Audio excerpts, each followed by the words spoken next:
times as a Pearson test of English tutor, I get asked so many questions by test takers. Of course, not any other person, but test takers. I mean, people that are writing this exam or people that have written it several times. And such questions include, oh, Juliet, I know I did very well in the exam, but my scores are not reflecting. Do you think I should go for rescoring?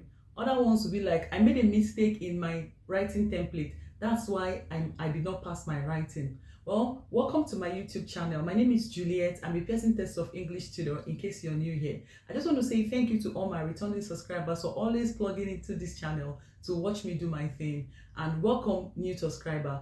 In today's video, we'll basically be talking about the frequently asked questions in the Pearson test of English.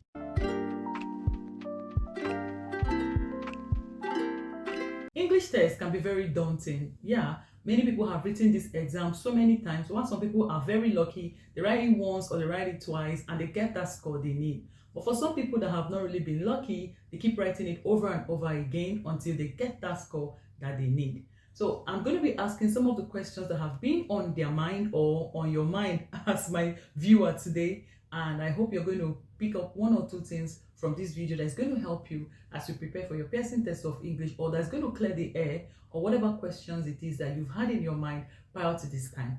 Let us just get into it. Now, the first frequently asked question we'll be looking at today will be the essay writing. The templates will give me high score, especially if I'm using the templates. So this means that people think that if they write the essay, especially using the essay templates that we have, I have one and many other PTE tutors have, that they're going to get a high score in their Pearson test of English. Well, I want to tell you something. In the PTE exam, we have the most important task, and the least important task.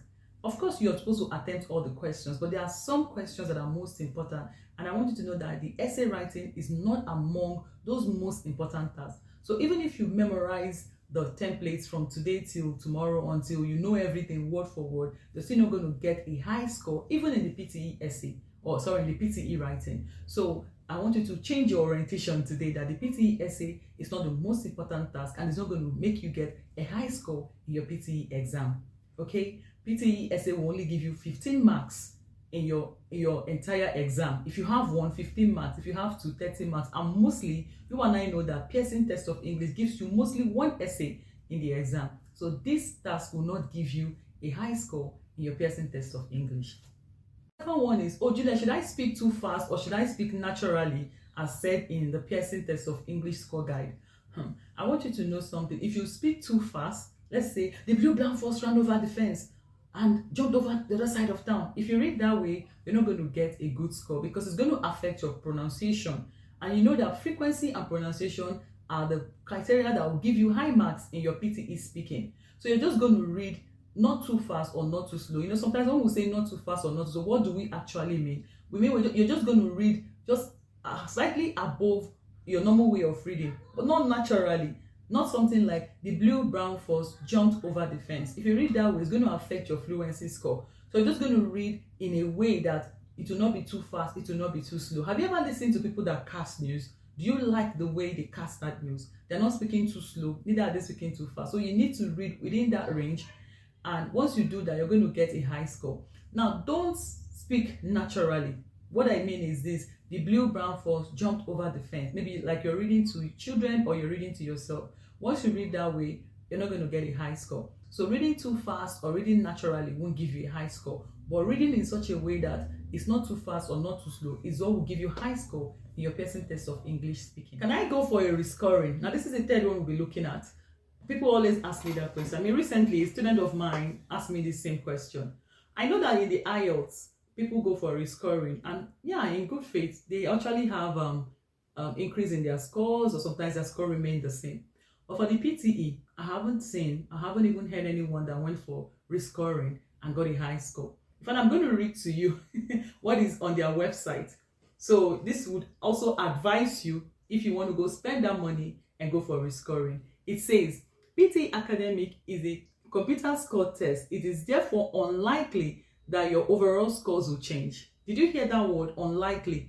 It is therefore unlikely that your overall score will change. I mean, why could you want to go spend money? And I think it's about the same money you pay for the exam. That's the same money they pay for the remarking or the rescoring. So I would advise you not to bother. Don't bother going for rescoring.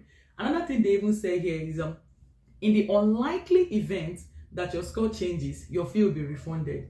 In the unlikely event, you hear, at least let me break it down for those of us that have been wondering what are they saying. They are just trying to say that this is not even really possible. That's what they are saying. Unlikely event, as in it's not like it's going to be possible that your score will change because it's a computer exam. Okay, so save that money and save your time. What you will do is try to find out where your weaknesses lie in the PTE. Yeah, because we know that all the tasks in speaking, they are very important. But do you know that in that same speaking module, there are tasks that will give you higher scores than the other tasks? Now, this is the way you have to find out the tasks in each of the modules that can help you get your score. So identify your weaknesses and know what to do. Because if you do not know what your weaknesses are, you just still keep going about the same thing over and over again. And once you keep doing the same thing over and over again, you're not going to get a new result. You're going to keep getting the same result. So do not go for rescoring, because even Pearson is kind of telling you don't bother coming for rescoring. Using those terms, likely or unlikely, they're simply telling you don't bother because your result will likely not change. Now, I'm going to be stopping at this point now. So I was able to talk about 3 frequently asked questions. Now, I want you to know that these are not the only questions that people ask, but I just want to keep it short or keep it simple. However, if you have more questions that you want to ask bordering on the Pearson test of English exam, do not hesitate to leave them in the comment section for me. I'm still going to respond to them because I keep responding to questions in the comment section, and I'm not going to skip yours, okay? I always engage in my comment section. I respond to questions, I respond to comments, okay? No matter the kind of comment it is. So make sure that you listen to this video and drop comments if you like, and ask questions as well if you like.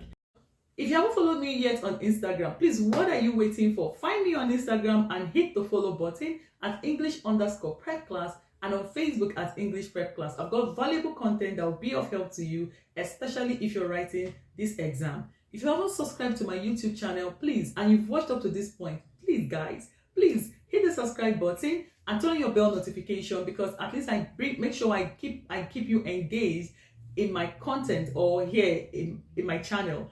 I bring videos every week, videos that can help you pass your English exam so that I can get those scores that you need. Please stay safe, guys. Bye-bye.